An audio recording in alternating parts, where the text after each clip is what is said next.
Posso fare una domanda al maestro De Simone? Emilia Costantini del Corriere della Sera, Roberto. Maestro, sono Emilia Costantini, Corriere della Sera, ci siamo sentiti qualche tempo fa quando lei è stato ospitato al Quirinale. Volevo chiederle, per lei, secondo lei, il diavolo oggi da chi è rappresentato?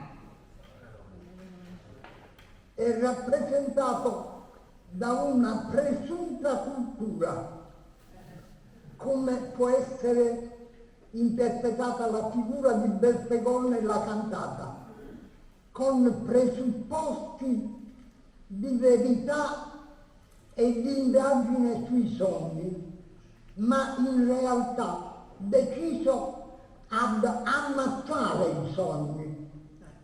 E in questo senso il diavolo è quello che noi stiamo vivendo, cioè la morte dell'immaginario.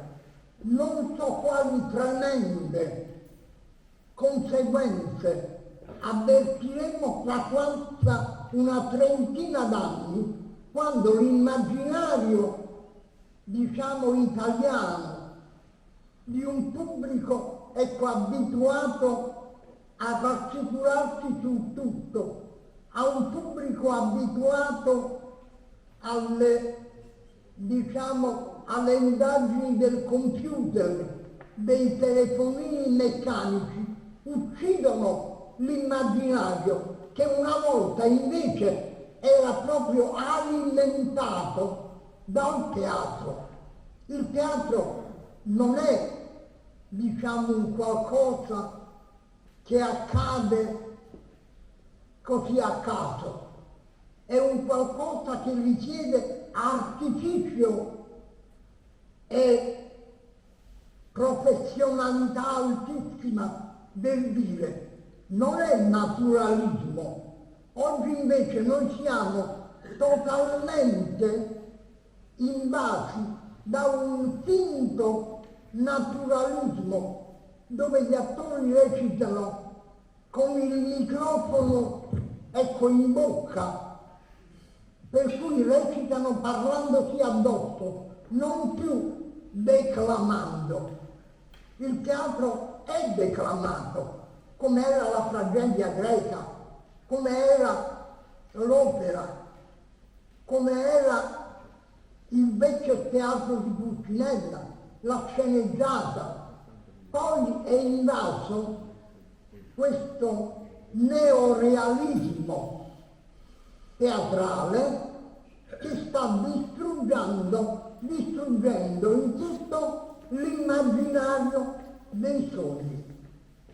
Io vorrei chiedere, presupporre che la cultura potesse, a livello di scuole medie, invece di comporre tanti pezzi inutili, di raccontare per iscritto i loro sogni,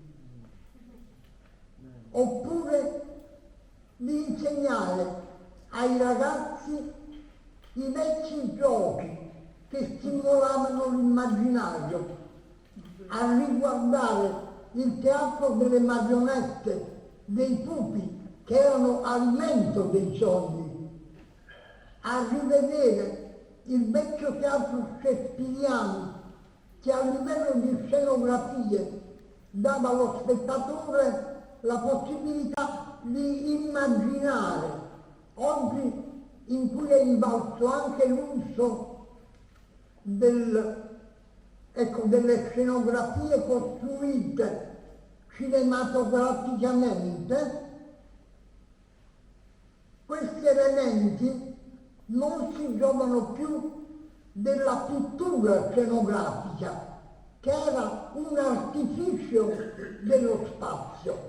Oggi appunto per artificio non si intende più niente, è tutto reale, e lì fagocitato appunto dell'intenzione diabolica di una cultura che sta uccidendo culturalmente il mondo dei sogni la creatività, l'arte e l'immaginario.